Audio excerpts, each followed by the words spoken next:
Kita berjumpa kembali Bapak Ibu Saudara yang dikasihi Tuhan di dalam pemahaman Alkitab. Pada hari ini kita sudah sampai di bagian terakhir sekali dari pemahaman Alkitab yang sudah kita mulai beberapa bulan yang lalu. Kita sudah sampai di pasal 22 ayat yang ke-6 sampai dengan ayat terakhir ayat ke-21. Nah, saudara-saudara, semoga Anda semua masih bisa mengingat urutan, rangkaian, dan juga tentunya makna dari begitu banyak ulasan tentang banyak hal di kitab Wahyu ini. Dan kita sekarang sampai di bagian akhir. Saudara-saudara, pasal 21 yang kemarin kita membahas tentang langit dan bumi yang baru, sebuah gambaran tentang keadaan persekutuan kita bersama dengan Tuhan. Nah, maka pada bagian akhir ini ada semacam panggilan atau semacam seruan, ya. Sesudah kita melihat seluruh rangkaian penglihatan Yohanes, apa yang ingin diserukan oleh Tuhan kepada umat Tuhan pada waktu itu, yaitu para jemaat Tuhan di Asia Kecil khususnya, dan itu juga menjadi seruan bagi kita yang hari ini percaya kepada Tuhan, yang menantikan kedatangan Tuhan. Saudara-saudara, mari kita lihat sekarang pasal 22 ayat yang ke-6. Ditegaskan demikian, lalu ia berkata kepadaku, perkataan-perkataan ini tepat dan benar, dan Tuhan Allah yang memberi roh kepada para nabi telah mengutus malaikatnya untuk menunjukkan kepada hamba-hambanya apa yang harus terjadi. Saudara-saudara, di dalam ayat yang ke-6 dikatakan dengan tegas bahwa semua penglihatan yang diberikan kepada Yohanes, kepada sang pelihat ini adalah tepat dan benar. Bisa dipercaya, sesuatu yang tidak akan meleset, sesuatu yang pasti terjadi. Saudara-saudara, ini bagian yang sangat penting kita mengerti sebagai sebuah penegasan. Saya tahu saudara-saudara, banyak orang yang membaca kitab Wahyu mendapatkan inspirasi, mendapatkan semacam ada gerakan pelajaran, catatan moral gitu ya, moralitas ataupun pelajaran-pelajaran dari kitab Wahyu, tetapi tidak menganggap bahwa apa yang dilukiskan di sana itu sebagai sesuatu yang tepat, sebagai sesuatu yang pasti terjadi. Tidak demikian. Apalagi saudara yang menceritakan bagian-bagian terakhir, misalkan tentang penghukuman dan tentang langit dan bumi yang baru. Saudara-saudara, saya membaca banyak buku-buku yang memberikan argumentasi, ulasan, dan juga komentar-komentar, bahkan sindiran, sarkastis bahkan, yang menganggap bahwa itu semua omong kosong. Nah, saudara-saudara, Alkitab ini, kitab Wahyu khususnya, apa yang dituliskan, penglihatan yang diberikan kepada Yohanes, ini adalah sesuatu yang tepat dan benar. Sesuatu yang bisa dipercaya. Apa yang menjadi dasarnya?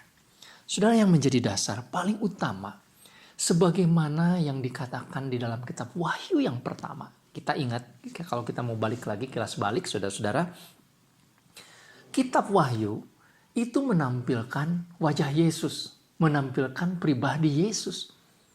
Jadi saudara, yang menjadi dasar mengapa kita bisa mempercayai apa yang dilihat oleh Yohanes itu adalah Yesus sendiri. Nah, saudara-saudara, memang ada pro kontra ya, atau ada beberapa perbedaan penafsiran. Apakah kitab Wahyu ini ditulis oleh Yohanes, murid Yesus, atau sekelompok orang yang menamakan dirinya murid-murid Yohanes lalu menggunakan nama Yohanes sebagai penulis kitab ini. Jadi penglihatan ini diberikan kepada sekelompok orang atau kepada orang tertentu, lalu kemudian dibagikan kepada kelompok yang disebut kelompok Yohanes. Ini banyak argumentasi tentang itu, saudara-saudara.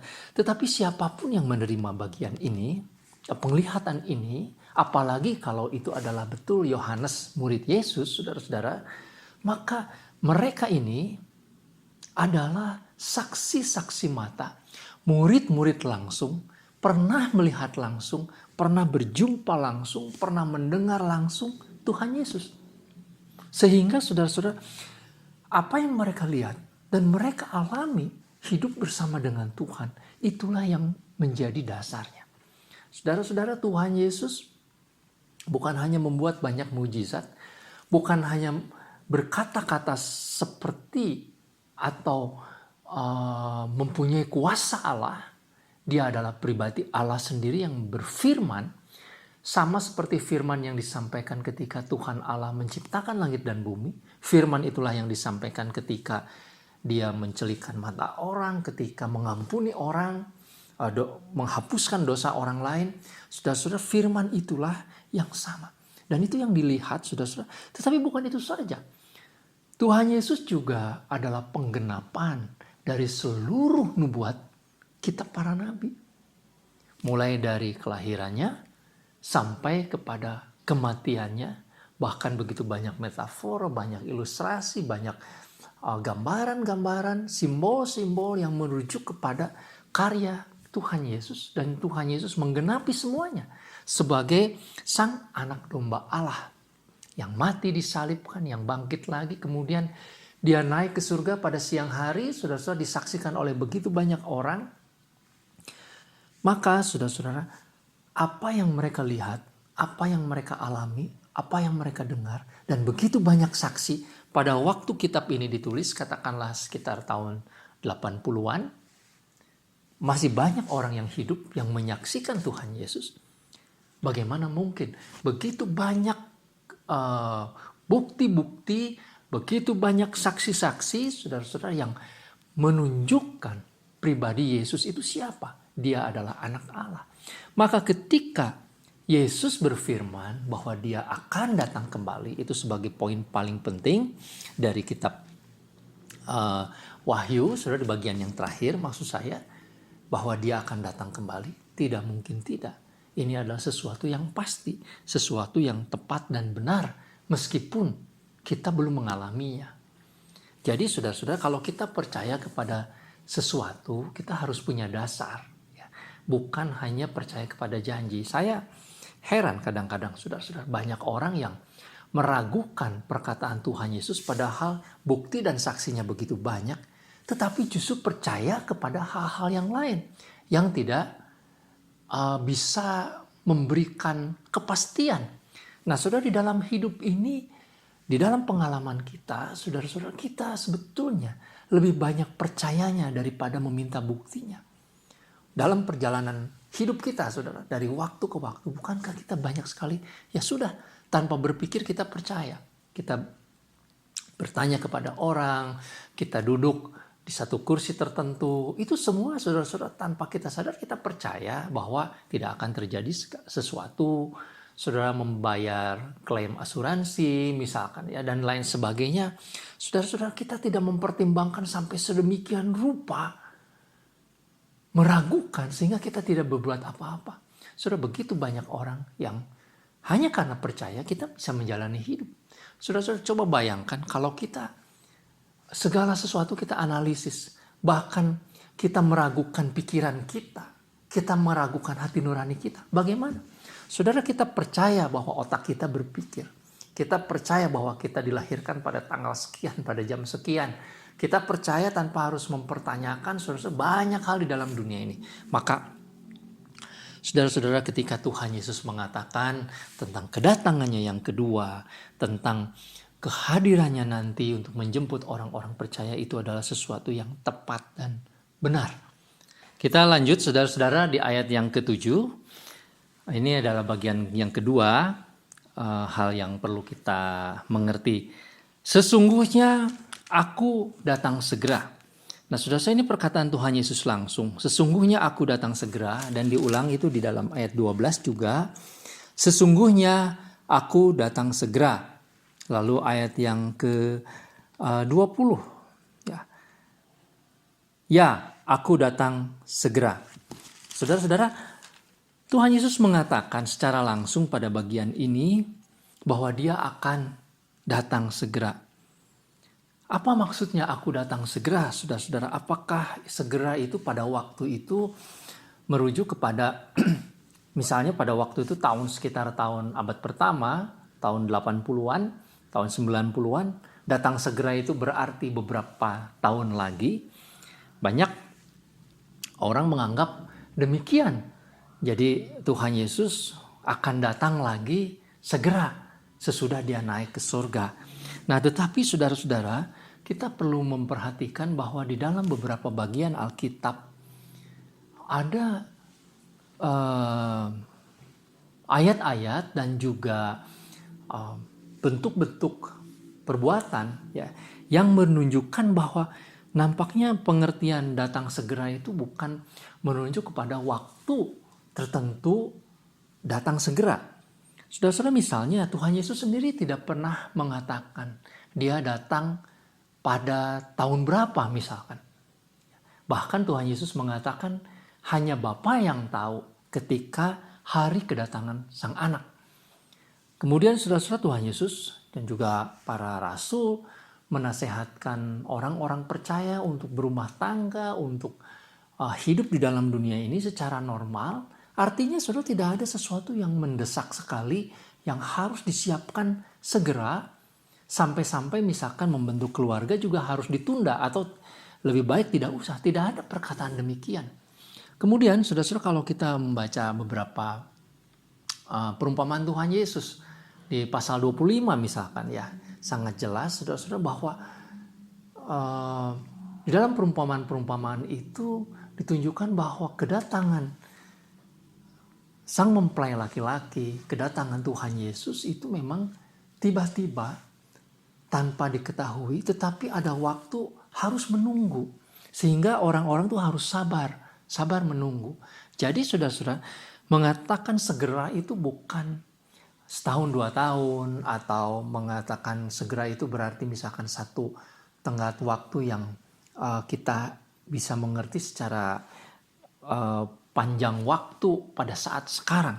Tampaknya lebih mengatakan bahwa segera itu saudara-saudara berarti bahwa akan ada zaman baru di mana jemaat Tuhan sepanjang zaman baru ini tugasnya salah satunya adalah menantikan kedatangan Tuhan. Nah, kedatangan zaman baru itulah yang segera akan terjadi. Saudara-saudara, yaitu apa? Ketika gereja sudah mulai terbentuk, inilah zaman yang baru. Dan pada waktu itulah Tuhan Yesus ditunggu kedatangannya oleh gereja. Nah, saudara-saudara yang dikasih Tuhan, nanti kita akan melihat bagian ini secara lebih jelas dalam kaitan dengan pesta perkawinan anak domba. Nah, jadi saudara-saudara, kita jangan mengatakan seperti orang-orang zaman dahulu ya. Di 1 Petrus juga pernah diungkapkan, mana Tuhan Yesus katanya? Dari tahun ke tahun mau datang tidak datang. Saudara, ini rupanya salah mengerti. Kalau mengatakan dia segera datang, itu berarti dia pasti akan datang. Kita memang perlu bersabar, kita memang perlu menunggu. Kita lanjut saudara-saudara, kemudian ayat yang ke-8. Dan aku Yohanes, akulah yang telah mendengar dan melihat semuanya itu, dan setelah aku mendengar dan melihatnya, aku tersungkur di depan kaki malaikat yang telah menunjukkan semuanya itu kepadaku untuk menyembahnya. Tetapi ia berkata kepadaku, jangan berbuat demikian. Aku adalah hamba sama seperti engkau dan saudara-saudaramu, para nabi dan dan semua mereka yang menuruti segala perkataan kitab nabi. Sembahlah Allah. Saudara, pada bagian ini dikatakan bahwa yang menyampaikan itu adalah malaikat Tuhan. Malaikat Tuhan bukan sosok pribadi, meskipun berbeda dengan manusia, tetapi tidak boleh disembah. Tidak boleh menjadi sosok yang disembah. Hanya Allah lah yang disembah. Ini bagian yang penting sekali. Pada waktu itu mungkin juga saudara-saudara sudah ada model-model penyembahan kepada malaikat ya. Dan saya mendengar sekarang juga ada yang demikian. Jadi kalau ada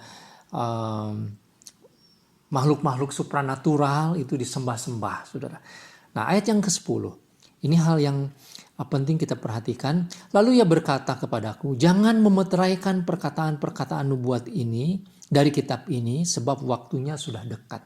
Apa artinya memeteraikan? Dimeteraikan itu ditutup, disembunyikan. Malaikat ini berkata, jangan disembunyikan, tapi beritakan.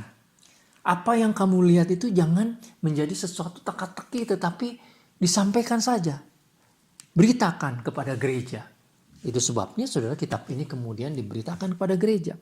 Lalu ayat yang ke-11, barang siapa yang berbuat jahat, biarlah ia terus berbuat jahat. Barang siapa yang cemar, biarlah ia terus cemar. Barang siapa yang benar, biarlah ia terus berbuat kebenaran. Barang siapa yang kudus, biarlah ia terus menguduskan dirinya. Berhubung kedekatan kedatangan Tuhan yang segera memasuki zaman yang baru itu, saudara-saudara, maka tuntutan Tuhan kepada jemaat yaitu adalah hidup benar, hidup kudus. Tetapi mereka yang tidak mau melakukan kebenaran, biarlah mereka hidup di dalam penghakiman saja. Jadi saudara-saudara, ayat yang ke-11 itu sekarang menjadi tegas. Ada dua jalan, jalan hidup orang benar dan jalan hidup orang fasik. Itu dikaitkan dengan hari kedatangan Tuhan.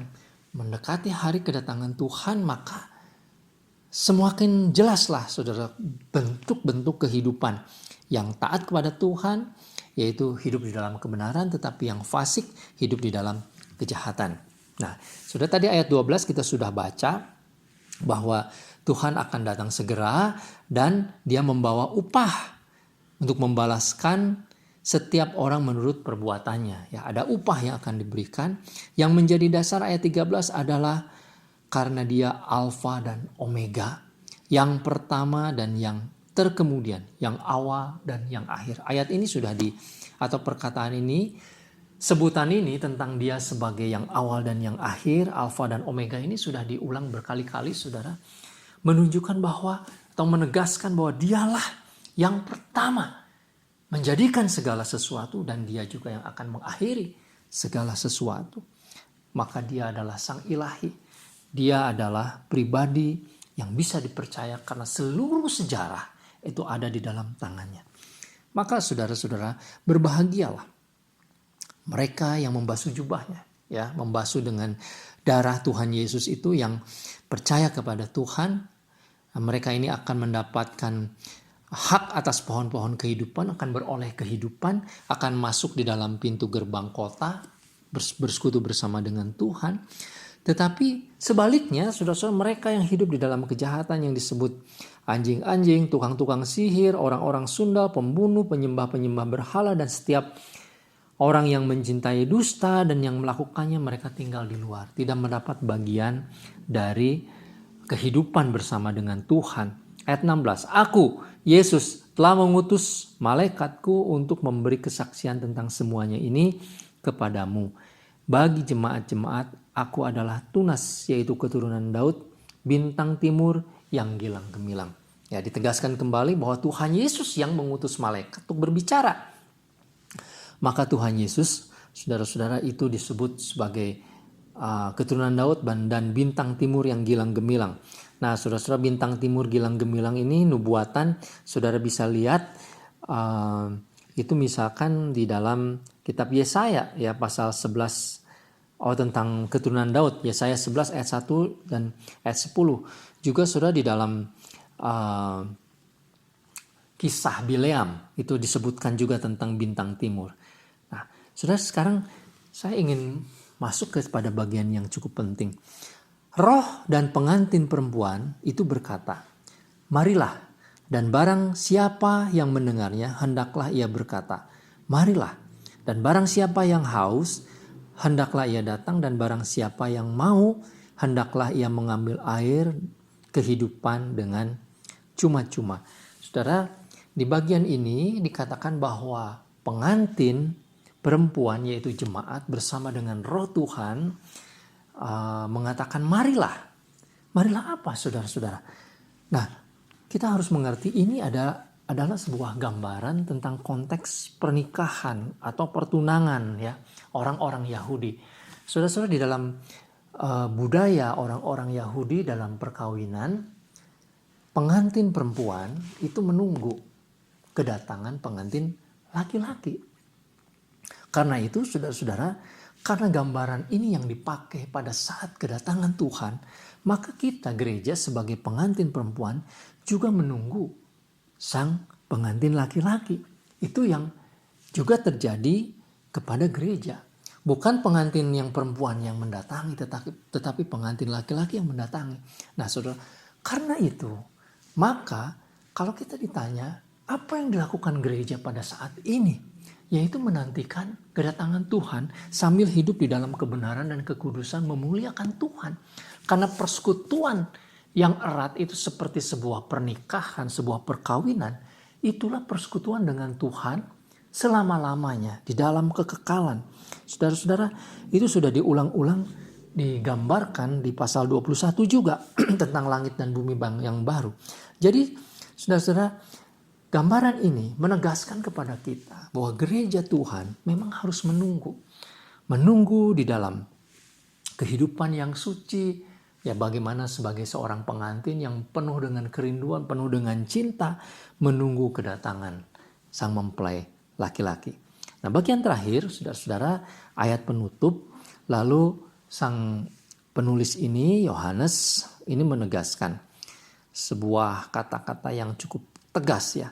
Jika seorang menambahkan sesuatu pada perkataan-perkataan ini, maka Allah akan menambahkan kepadanya malapetaka yang tertulis dalam kitab. Dan jikalau orang mengurangkan sesuatu dari perkataan-perkataan kitab nubuat ini, maka Allah akan mengambil bagiannya dari pohon kehidupan dan dari kota kudus seperti yang tertulis di dalam kitab ini. Jadi saudara-saudara, sang penulis ini yang sudah melihat secara lengkap pribadi Yesus dan mendapatkan wahyu dari Tuhan, dia mengatakan wahyu ini sudah cukup. Tidak perlu ditambah, tidak perlu dikurangi. Mereka yang berani menambah-nambah atau mereka yang berani mengurang-urangi kebenaran dari kitab ini akan mendapatkan penghukumannya dari Tuhan dengan penghukuman yang sangat mengerikan. Nah saudara, ini peringatan bagi kita. Alkitab ini sudah ditutup. Kitab Wahyu ini selesai. Wahyunya sudah selesai. Maka gereja Tuhan sekarang berkomunikasi dengan Tuhan, mendengarkan suara Tuhan melalui Alkitab. Dari kitab Kejadian sampai kitab Wahyu selesai. Tidak ada lagi wahyu sesudah kitab Wahyu ini. Sesudah tahun 80-an ini, saudara-saudara, wahyu itulah sudah selesai. Tidak perlu lagi kita mendapatkan wahyu yang baru. Jadi saudara, hati-hati kalau ada orang yang merasa-rasa mendapatkan wahyu dari Tuhan, apalagi itu wahyunya berbeda, bertentangan dengan firman Tuhan. Mengatakan mendapatkan wahyu yang sesuai saja pun sebetulnya tidak perlu, saudara, karena wahyunya sudah dituliskan, sudah selesai. Ya. Baiklah saudara-saudara, lalu bagian yang terakhir di dalam ayat 20 dikatakan, ya, aku datang segera. Amin. Datanglah Tuhan Yesus. Ini seruan dari gereja Tuhan, datanglah Tuhan Yesus karena dia datang segera. Kasih karunia Tuhan Yesus menyertai kamu sekalian. Amin. Bagian terakhir ayat 21 itu adalah sapaan dari sang penulis kepada jemaat yang menerima kitab ini. Jadi saudara-saudara, kita sudah selesai pada bagian ini. Kita sudah mendapatkan gambaran yang utuh tentang pribadi Yesus, pribadi ilahi yang kekal, yang akan dan terus memelihara dunia ini sampai kepada peperangan akhir, dan nanti dia menyediakan langit dan bumi yang baru. Dia juga akan membawa orang-orang percaya untuk hidup bersekutu dengan dia.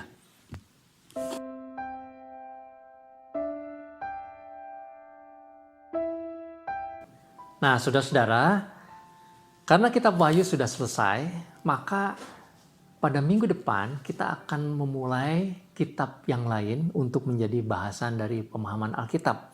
Dan saya akan memilih dari kitab Kejadian 1 sampai dengan Kejadian 11. Nah, saudara, kenapa bagian ini, kitab Kejadian 1 sampai 11 ini sangat penting kita mengerti.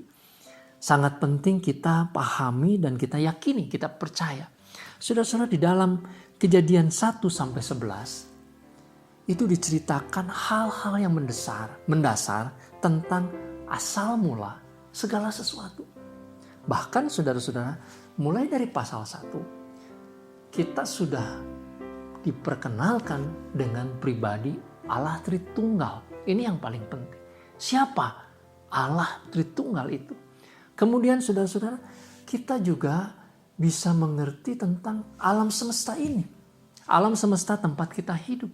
Sebenarnya alam semesta kita ini bagaimana terjadi? Apa isinya dan bagaimana itu bisa menjadi alam semesta seperti kita? Kemudian saudara, tokoh utama di dalam kitab cerita di kitab Kejadian itu adalah manusia. Bagaimana manusia itu? Sebetulnya siapa? Apa hakikatnya? Apa perannya? Apa fungsinya manusia? Kenapa manusia diciptakan? Dan saudara-saudara, itu semua mempunyai pengaruh, mempunyai makna tentang identitas kita sebagai manusia saat ini. Sehingga kita tahu sebetulnya apa artinya kita hidup. Bagaimana kita harus menjalani hidup ini. Kemudian saudara-saudara, di dalam bagian selanjutnya juga kita mengerti apa nilai-nilai moral. Sebetulnya dari mana nilai-nilai moral itu? Ya, aturan-aturan dan lain sebagainya. Nah, ini hal yang penting. Lalu saudara, kalau kita kemudian melihat bahwa dunia ini penuh dengan masalah. Ada kematian, ada penyakit, ada penderitaan, ada kesengsaraan, peperangan dan lain sebagainya. Mengapa ini terjadi? Saudara, bukankah itu adalah pertanyaan-pertanyaan klasik, pertanyaan-pertanyaan abadi? Nah, kitab Kejadian menjelaskan hal itu. Lalu kita juga bisa mengerti tentang peradaban. Bagaimana peradaban itu dimulai. Bangsa-bangsa yang ada di dalam dunia ini sebetulnya bagaimana. Kehidupan antar negara itu seperti apa. Dan kehidupan bangsa-bangsa yang diinginkan oleh Tuhan itu seperti apa. Kita juga saudara-saudara bisa memahami, mengerti tentang lingkungan, tentang iklim, dan juga tentang persebaran bangsa-bangsa. Dan bagaimana menyembah kepada Allah sebagai suatu bangsa. Jadi saudara-saudara, kitab Kejadian 1-11 adalah kitab yang syarat atau sangat padat, sangat penuh dengan makna tentang kehidupan kita saat ini. Pertanyaan-pertanyaan yang menjadi pertanyaan abadi itu sebetulnya sudah dijawab di dalam kitab Kejadian 1 sampai dengan 11. Jadi saudara-saudara, sangat penting kita memahami bagian ini. Semoga saudara-saudara bisa juga mengikuti. Silahkan membaca kitab Kejadian pasal yang ke-1 untuk dipersiapkan pada minggu yang akan datang. Dan saudara, tentu saja ketika kita membaca kitab Kejadian ini, kita bukan hanya mendapatkan pengetahuan, tetapi kita juga jadi mengerti bagaimana kita percaya kepada Allah. Bagaimana kita harus menjalani hidup yang berkenan kepada Allah.